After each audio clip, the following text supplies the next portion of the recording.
आज हम सभी पुरुष समाज से एक सवाल करने आए हैं और महिला बुजुर्ग से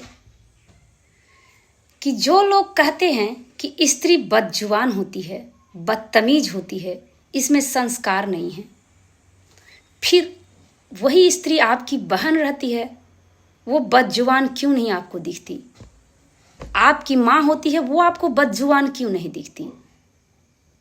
सिर्फ और सिर्फ पत्नी के रूप में बदजुबान, बदतमीज, बहसी किस्म की क्यों दिखती है? सिर्फ पत्नी बदनाम क्यों है?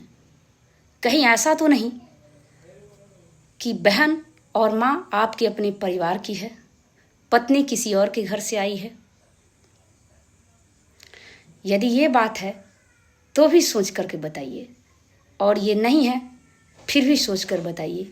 आज तक हम नहीं देखे कि कोई भी लड़का अपने माँ को बदजुबान, बदतमीज, बेजुबान, किसी से मुंह लगाने वाली ऐसा नहीं कहता है, लेकिन पत्नी को हर एक 90% लड़का ये इल्ज़ाम लगा देता है।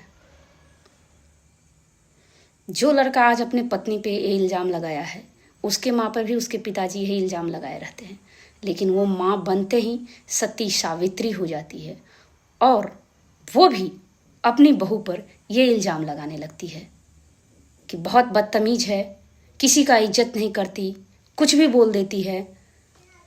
ऐसा क्यों? हम तो ये पूछना चाहते हैं कि जो सास अपने ज़माने में भी ये बात झेली हुई होती है, इस दर्द और इस वेदना को झेली रहती है, फिर बहू को भी वो ऐसे क्यों करती हैं?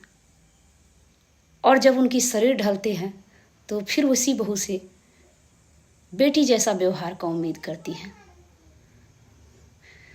तो आप लोग कमेंट में ज़रूर बताइए कि कितना सही हम बोले हैं और कितना गलत, और कमेंट मर्यादा में रह के कीजिएगा। आपका मर्यादा ही आपका संस्कार बताता है, वरना मेरे वीडियो पे गलत कमेंट कीजिएगा तो हम भी उसी क्षेत्र से PhD किए हुए हैं जिससे आप किए हुए हो।